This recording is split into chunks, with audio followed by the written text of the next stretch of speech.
Let's keep in touch. Let's keep in touch. Keep in touch with me. Drop me a line any old time. Love it, love it. Very cool. Great. Yep. Well, Melanie, would you like to introduce our guests today? Yes, it's very exciting to have two such accomplished individuals here today. Jo Tomlinson and Fiona Ash are the founders of Target English, an organization that focuses on creating English language testing and course materials to fit specific organizational needs. They're also the authors of a number of IELTS preparation and academic skills development books, including Listening for IELTS, Grammar for IELTS, and Lectures, Learning, Listening, and Note-Taking Skills. Both Jo and Fee bring years of experience teaching English and English for academic purposes, as well as test and materials writing, assessment, and program administration to their current roles. Jo and Fee, did I leave any of your amazing accomplishments out? I don't think so, but I feel exhausted. You've covered everything. Yes. Is it not time for retirement? 2021.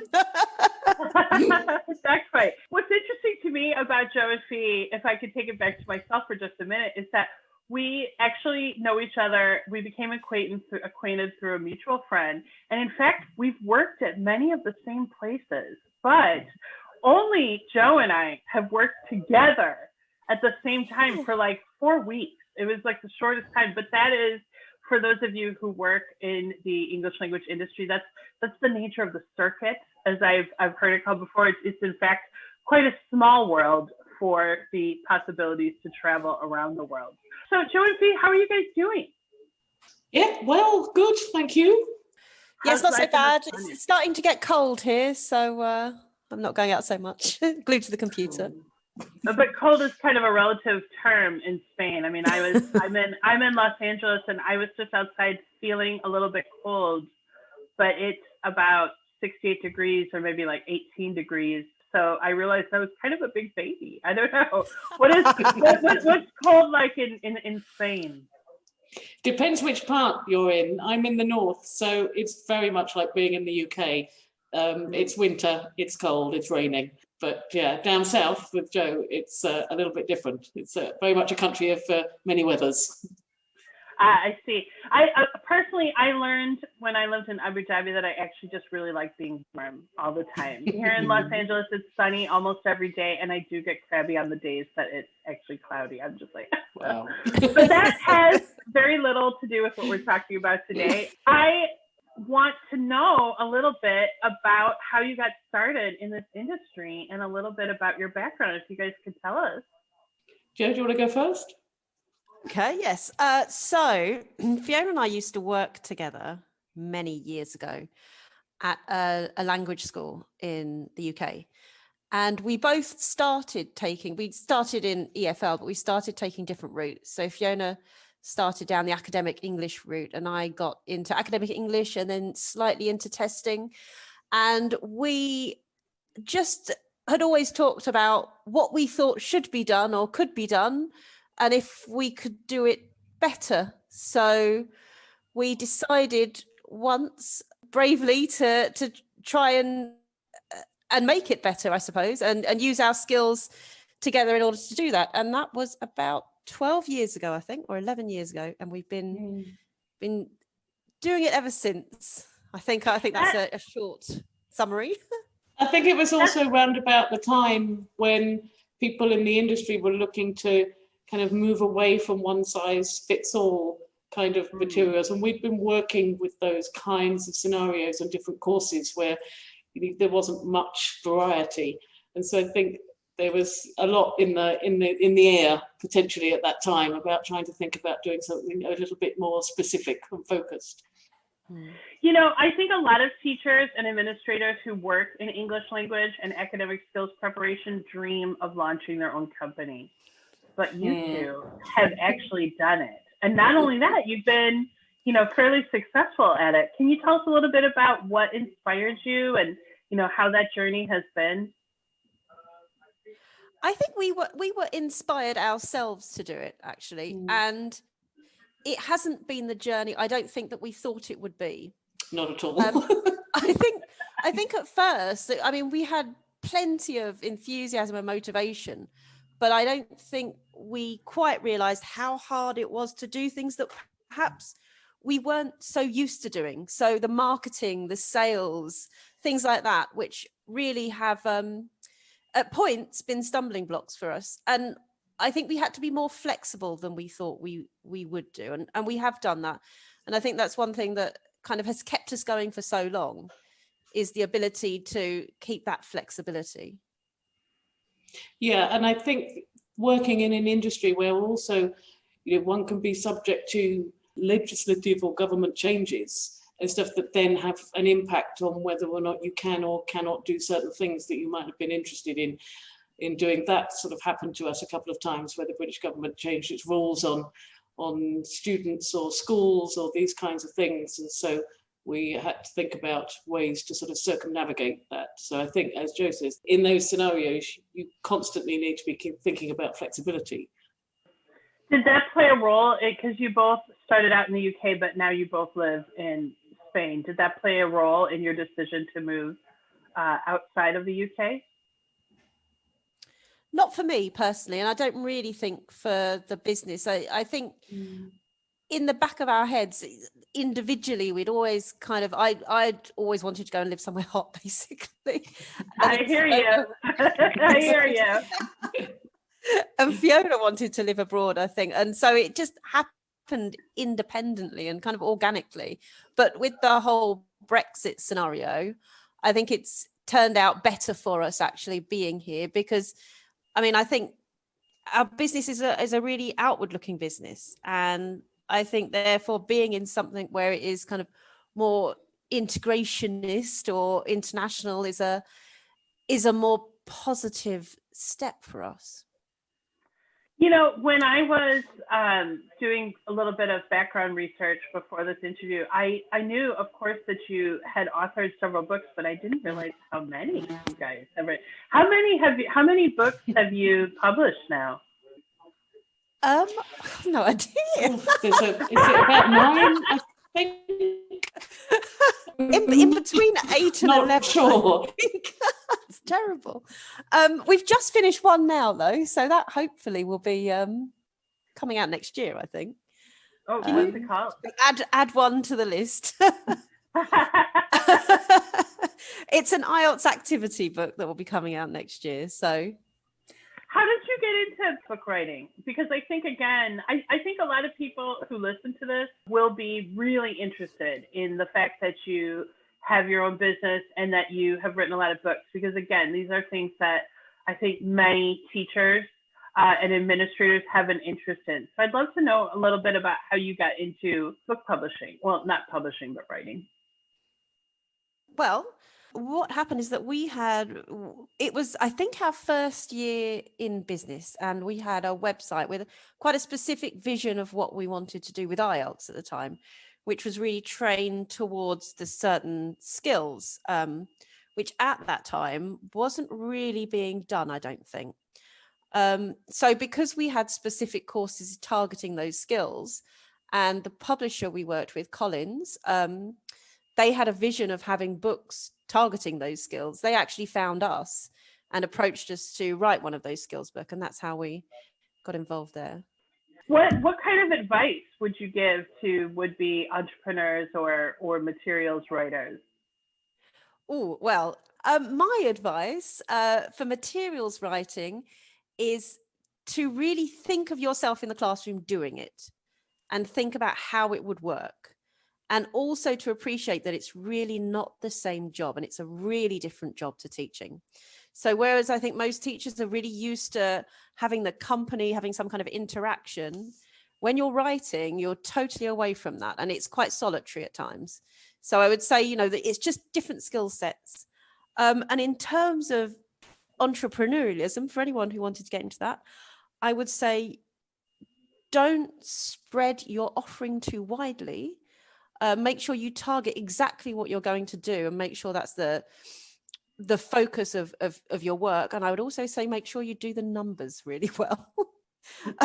So it's surprising how important that is.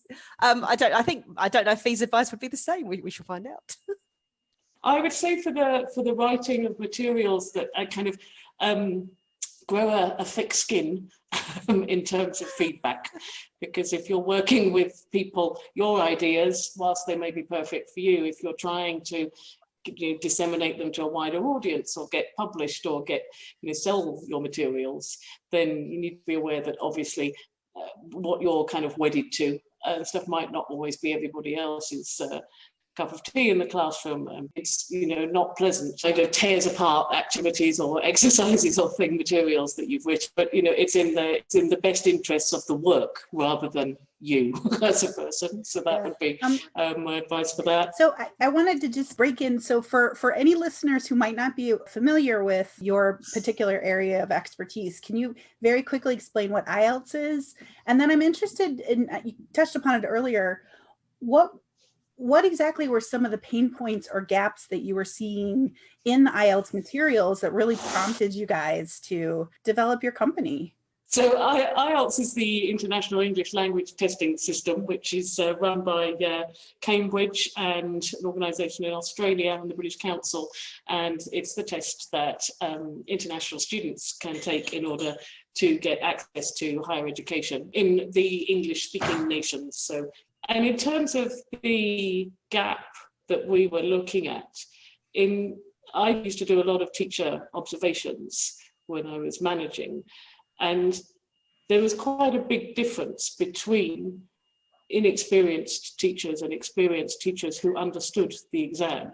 And really what we wanted to do with a lot of our materials was break this down for both teachers and students, and to really explain kind of how the exam works, why it's like it is.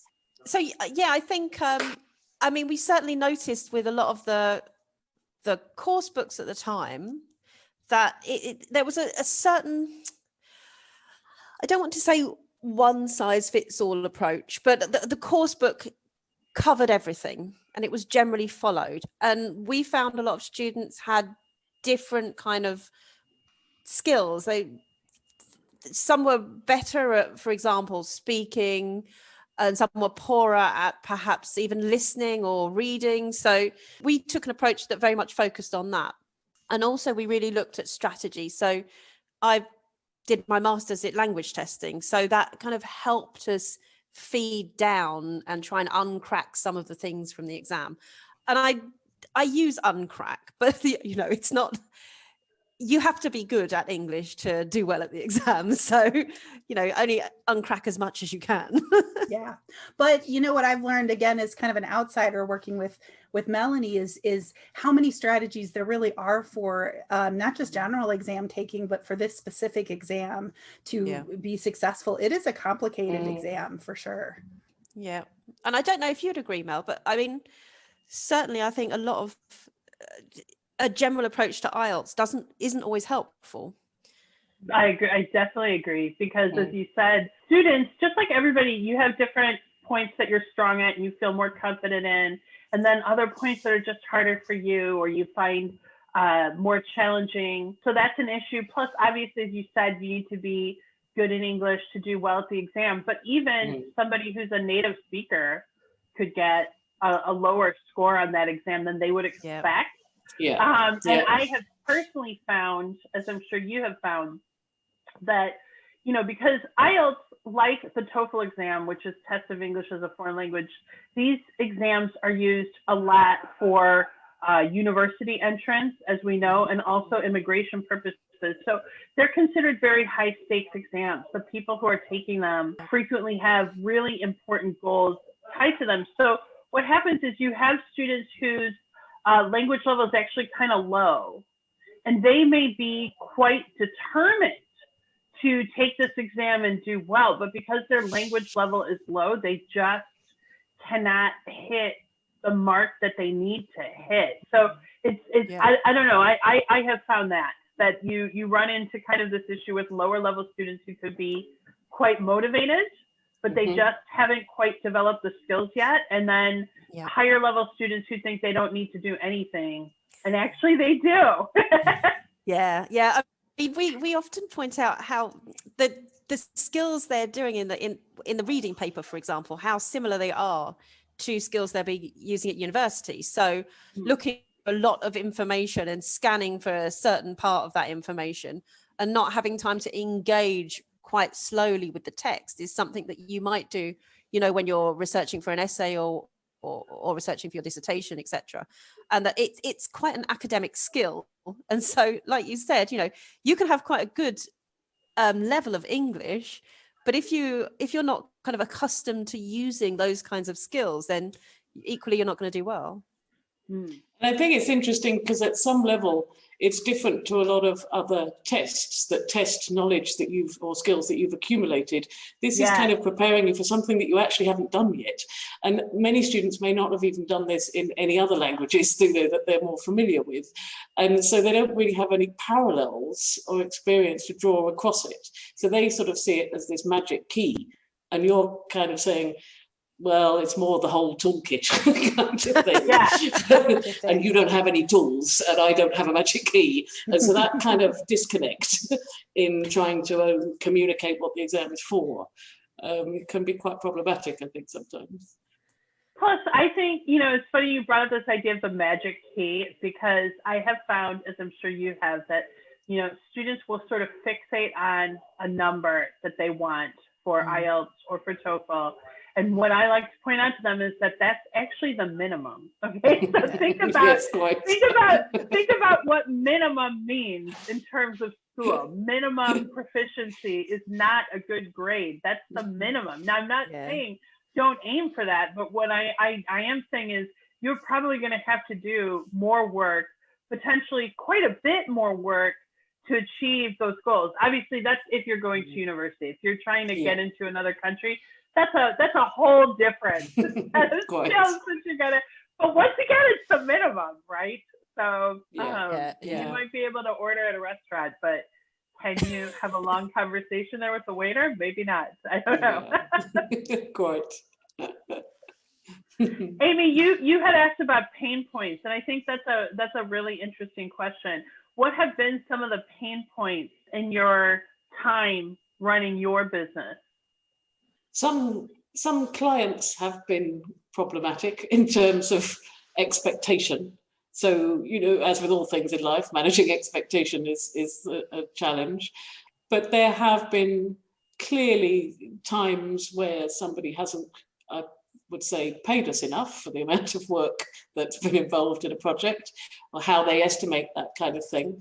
And so those can be difficult, trying to negotiate those kinds of things, when you don't really have any experience. It's not like either of us have spent time in the city or something, being, cutthroat kind of people. And so you come at this with you're not quite sure how to position yourself a lot of the time. It can be like you feel like you've got to accept things rather than push back. I don't know if you'd agree, Jo. But... Yeah, I do. And I sometimes think time is underestimated. So I think often, for example, test or materials development actually takes quite a lot of time. And I think, if people are buying from us something that is bespoke for them, so we have to put the time in to make that. It's not like they're buying something off the shelf.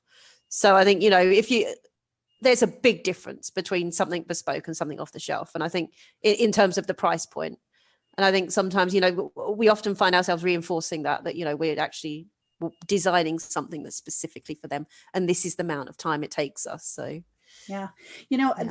as we've been talking to you and to a few other entrepreneurs in the ESL industry, and even in Melanie and I in our work together, it is a challenge when you're starting your own company, because you may be the content expert, but like you said, you all of a sudden have to deal with sales and marketing and consulting. What you're doing is you're really consulting to these specific clients, and that has a different skill set than what you necessarily came into the business with. So it's a lot to deal with. But I will say, don't be afraid to ask for more. Ask for what you're worth. I tell Melanie that all the time. It's hard because English language teachers are used to being kind of undervalued. Absolutely. Yeah. No, it's very true. In the UK, our accountant once told us that when we met him one year. He said, ask for more money. Always ask for more money. I love that. Yeah, actually, that issue, the issue of money and the undervaluing, I think, of what English language teachers do has come up so many times because I think it's a really big issue. There is, in fact, quite a bit of money to be made, as we know, in the English language industry. And when you go to the right conference, I remember I went to a conference in Berlin a few years ago, and I had previously only been to academic conferences, and I walked into this conference, and the displays were just amazing. Everybody was dressed in fabulous business suits, and I thought, oh, this is where all of the money is. I mean, it's a very interesting issue. But I want to now kind of turn our attention to this past year because, boy, I've heard. I don't know how you're feeling in it, and I've said this on a few podcasts. I mean, certainly here and definitely in Spain and all over, this has been such a difficult year. And it, just in terms of a personal perspective, the amount of loss that people have endured and the struggles people have endured. And when I turn it to kind of the English language teaching lens, wow, this has been an incredibly difficult year for many people because our whole industry has been really impacted. But I actually think there are, in fact, a lot of positives that can come from this. My feeling about English language teaching, I don't know if you will agree with this. I feel like we're always a little bit behind, like 5-10 years behind. I mean, I started teaching in 2002 and we were still using tape recorders, which that just makes me laugh to this day. And I feel like it's just indicative of the entire industry. So I kind of hope that this is a transformative experience that will actually push us forward in a really positive way. But I'm wondering about your experiences this year. How has COVID-19 impacted your roles and your business? I think it has impacted our business quite a lot, actually, because a lot of our work is developing tests for universities. And that's fine if you can get students into a test room. And then there's a lot of, what are we going to do? And we have to then put in place or try and put in place plan Bs, plan Cs, plan Ds, depending on the changing environment that we're working in. And that's been quite a challenge, I would say. And some of those decisions, I mean, we can help with those decisions. And we're lucky enough to be flexible, but those decisions have been made by management essentially at the end of the day. So whatever they've decided, we've sometimes, we've been able to help. Sometimes they've just shut it down completely. So we've really experienced that. And I would say that's been, for us, a time to think on our feet, but also quite a difficult time, because all of the plans, I mean, testing, when we're developing tests, it's a long process. And we have plans in place for 6 months test development sessions, and they just all go. So that's pretty difficult. And then also just the kind of the redoing of things. So as an example, back during COVID, kind of at the beginning of the year, or maybe April time, we were supposed to be doing a recording session. So obviously, normally we would go to the studio with the actors, but of course that can't happen. And then there's a lot of, the studio are very good. They are accustomed to recording with people, in their own house. But then we had all the actors in, those like people talk about with podcasts where they're under a duvet kind of attached to some kind of the clothesline in order to kind of get decent sound quality. They're all out buying different types of microphones because they're not used to doing this kind of thing, being actors. They're not the greatest technological wizards and stuff in the world. So that was kind of an interesting learning curve for everybody. But I remember on that day, I had the most awful headache by the end of it, because it was just so intense and working in a way where you've still promised somebody something and you can do it, but we were very much in the hands of the studio guys. But I would say that was a good thing. It was great. That recording session was the first one I've joined in about 1.5 years since I've been in a different country. So for me, I was like, I'm back in the room again, and it was lovely. And I think that's what I missed. And also a positive, I think, is the conferences that perhaps I wouldn't have gone to if I'd had to travel for them.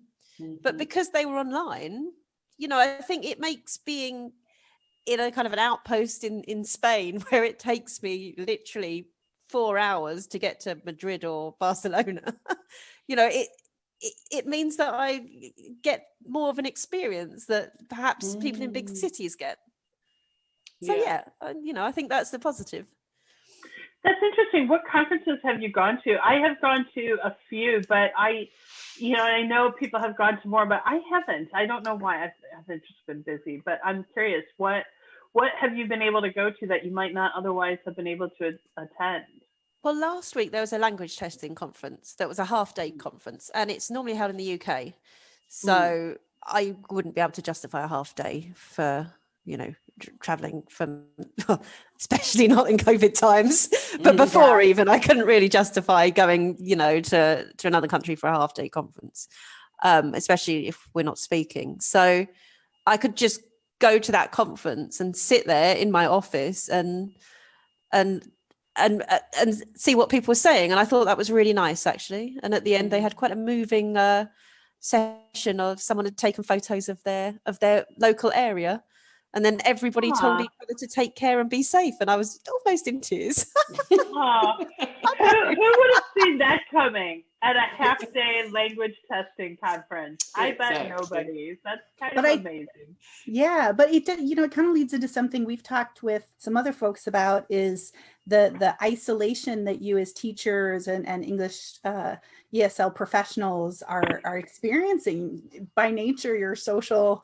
You know, teachers are social, and it can be really hard to connect sometimes with your peers and colleagues. So that's great. I'm glad that happened.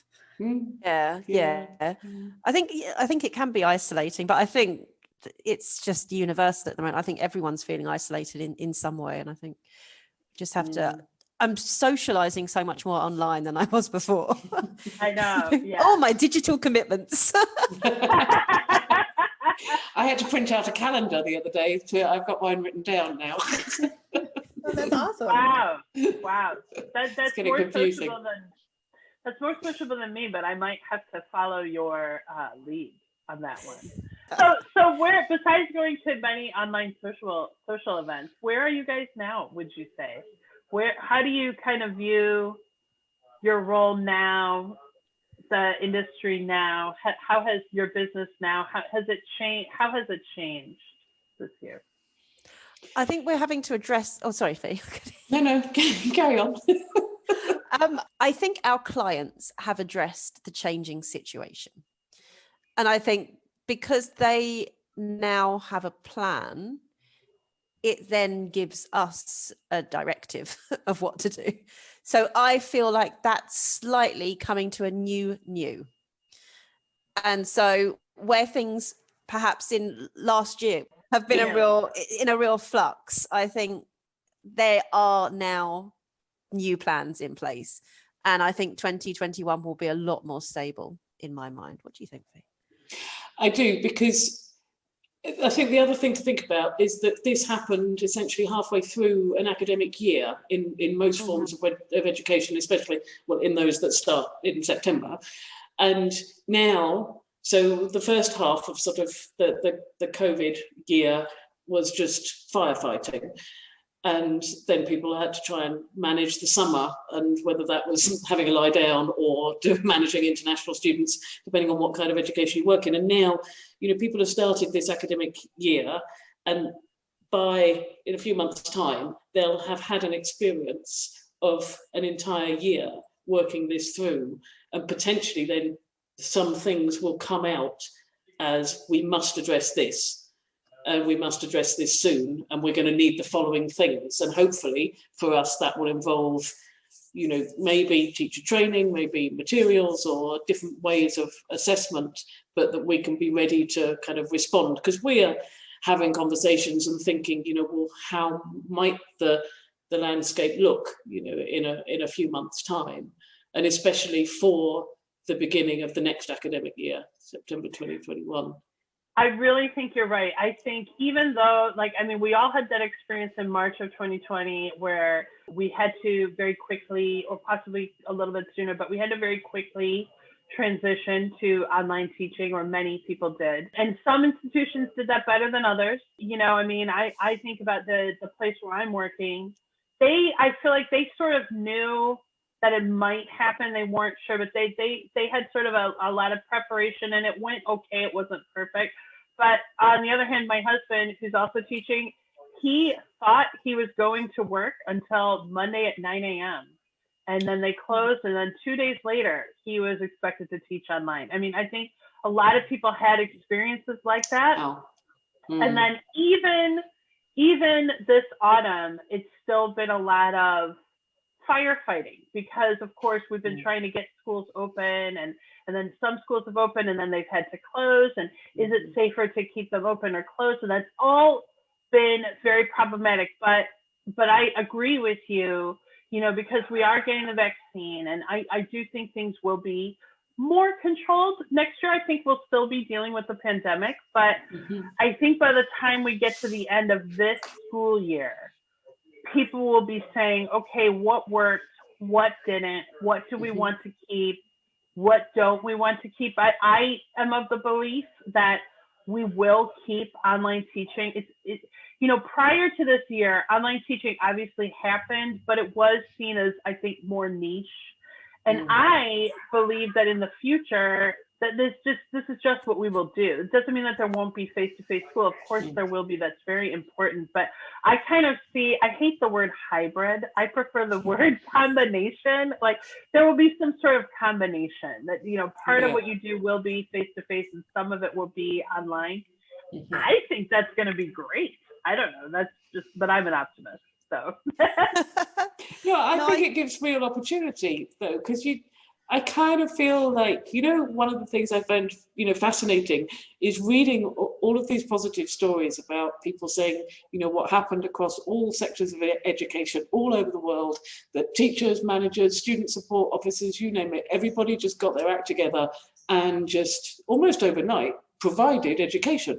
It might not have been, you know, perfect and stuff, but just like that. And yet this is a profession that historically was kind of known for having people who are, you know, tech fear, or have, you know, afraid of technology a lot of the time and stuff. And yes, they just got on and did it and stuff. And so you just think, well, in that case, all sorts of opportunities now should present themselves as perfectly plausible as possible, rather than things that might worry people after this experience.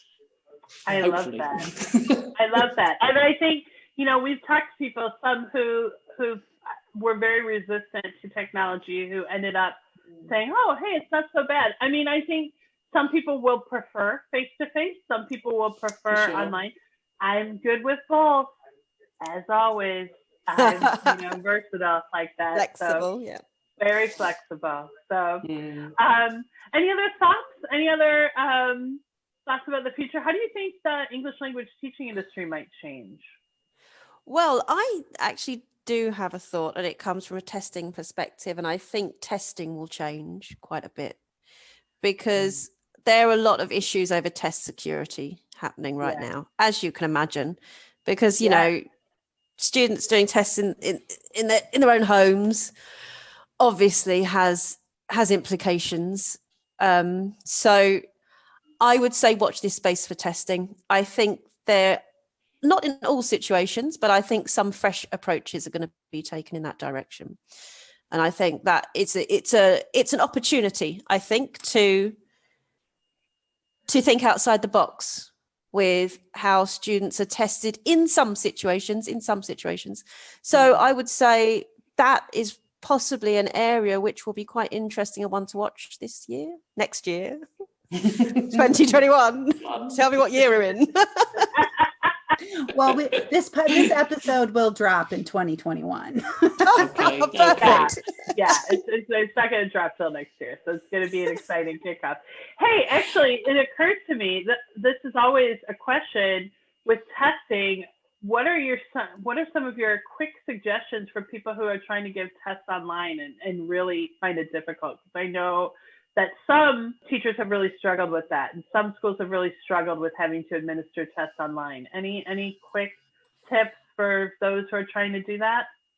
Obviously, Don't. my first first piece of advice would be use target English.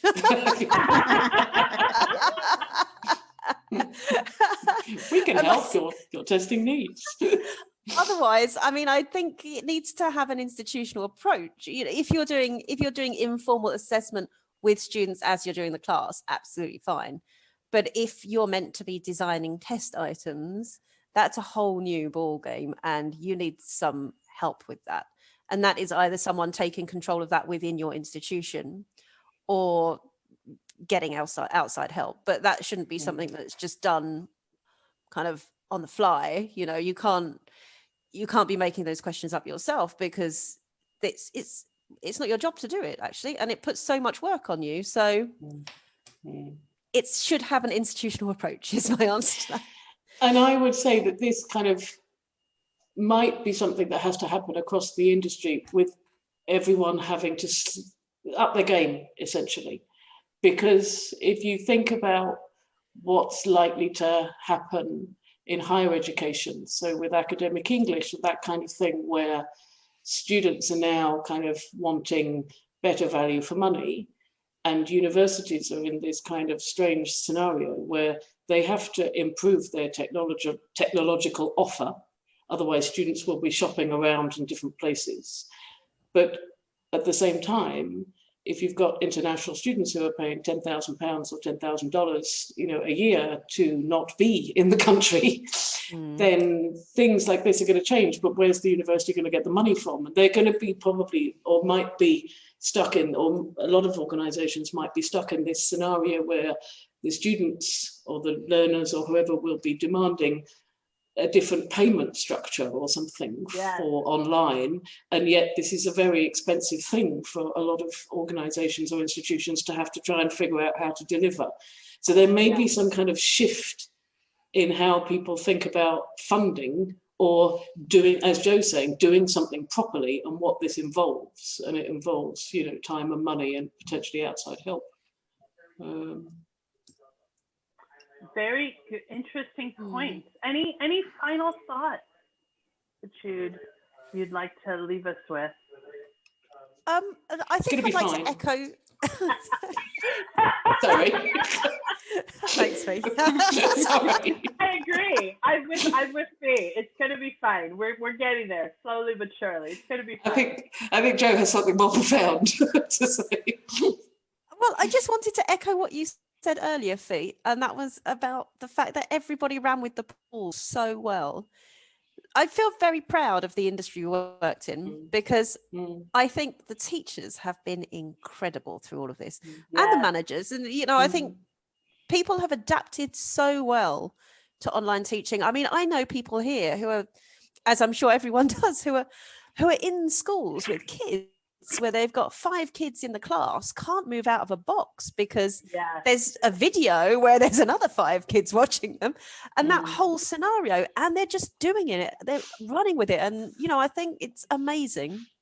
So a pat on the back for everyone who's done that. And shout out. And next year off. You're awesome. Oh yes, and sabbatical for all. 2021. Fully paid all expenses. That one. You can go to travel to whichever country strikes your fancy, which, if you are in the English language teaching field and listening to this, I'm sure you've got a big list. So chances are. Great. Hey, so where can people find you if they want to reach out to Target English? You can find us on www.target-english.eu, or you can contact us at info@target-english.eu. Always happy to help. On Facebook and Twitter as well as Target English. Great. Just look for an orange arrow and you're probably there. Yeah, that's us. Orange, not blue or white or red, the traditional language company colours. They are. You're so right about that, actually. And we chose blue and yellow, so we went traditional. Hey. But I really thought a lot about it for a long time. But anyway, you guys, thank you so much for taking Pleasure. part. It's been really Thank you for lovely having to us. talk to you. You're welcome, and I agree. Everything's going to be fine. So. Yeah. Cool. Absolutely. This helps to hear it. Onwards and upwards. That's the one. Thank you. Thank you, guys. Stay safe. Yeah. You Come too. on, baby, let's keep in touch. Come on, baby, let's keep in touch.